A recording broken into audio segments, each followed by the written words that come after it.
A jury's in Manchester. Delightful. We're joined with Sam Wills, and I've been to like 4 of your shows. 9 is Tapeface, and this feels weird that you're talking. I have a mouth. Yeah. Yeah. We were wondering if you were going to mime this whole interview and we were going to that would be way subtitle too it. awkward. I could just sit here with tape and just stare at you Yeah. for as long as you need. Now, bro, you have had a massive year. It's been pretty big. Yeah, a huge year. So talk us through, first of all, America's Got Talent. Yeah, so that was that came about because, well, it was just a convenient thing to go on that show. I was really interested in going to America. I wanted to start doing shows over there. It's like when I came over to this country, when I moved from New Zealand to the UK, I had to start all over again. So I was going into comedy clubs and open mic nights and getting seen on the circuit and that sort of thing. And it took me 5 or 6 years until I eventually went to the Edinburgh Fringe Festival and then blew that apart and then started touring. So I've got myself a very good career in this country now. So for me to go to America, which is even bigger as a comedy beast, it was going to take about 7 or 8 years for me to restart again. So I would just have to go over there and go to the comedy clubs and do the whatnot and start from the bottom up and work my way through the ranks. And I just don't have time for that.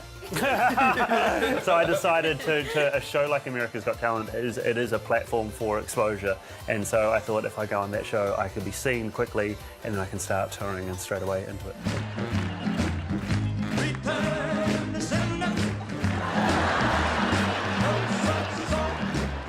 Now, did you notice it blow up after your first appearance on? Oh yeah, it was pretty crazy. It was the most surreal environment for me because I'm from New Zealand, I live in the UK. I also do a lot of entertaining for the troops over here. So occasionally I will fly out to where the troops are, out doing whatnot. So I was in Oman at the time when the first video went out in America. So all of a sudden this online thing blows up. I'm in Oman, a New Zealander, watching America's Got Talent. It's like there's so many odd factors going on. It's like I don't know what's going on, but yeah, it absolutely went crazy. Like, because looking on Got Talent's YouTube page, you're in the top 3. Yeah. Most with viewed 45 videos. million hits Yeah, on a video. it's pretty silly. Yeah, it's tough. It's a I'm still waiting at some point somebody's going to go, hang on a second, they're just gloves.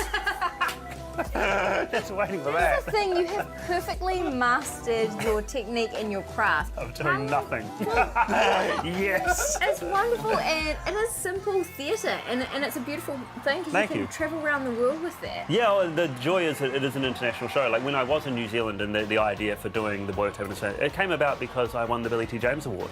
That was in 2005. So when I was doing my normal stand-up comedy and shock comedy and prop comedy in New Zealand, and after winning the Billy T. James, everyone sort of assumed I was just going to keep doing more of the same shows. And you wanted to change it I up. always want to change it. I always want to go, don't expect me to do what you think I'm going to do. So I always try and sideline people a wee bit and go for something completely different. So a silent character was born.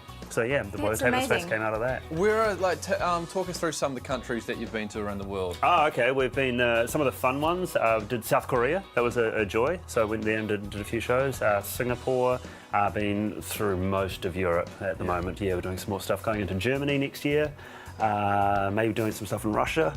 Where else? Australia. That's like the first port of call, really. That's my first international experience. Go to Yeah. Australia. Okay. Because the thing with your show is that like you have a lot of weird props Yes. and you travel all around the world. Customs must be. I went to Dubai last year as well, and I got stopped there, and my suitcase was taken off. I had a set of handcuffs that I used for a wedding routine, and they were the thing that got taken off me. It was pretty good. And occasionally at customs, I just try and get straight to the point. So one time I stopped at customs, and the woman was like, "Do you have anything in your suitcase?" And it's like, "Yes, I have 2 horses' heads and a toilet seat."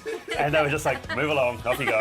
Don't worry about it. Leave it to Seen it all before. And then occasionally when they do open it up and look through it, oh, and even better is when I open up my luggage when I get somewhere and there's that little bit of paper saying, your luggage has been inspected by blah, blah, blah. It's like, I always wonder what they are thinking when they just go, what is going on in this suitcase? Because it looks wrong. Well, you've got your suitcase here because you've got a Yes. show tonight. So I'm thinking, can we have a look? This is my life. So this is where this is how I tour. So when I'm touring, I do shows that can be up to 40 minutes long, and I just turn up with my bits and bobs and set it up. So this is how I run my life.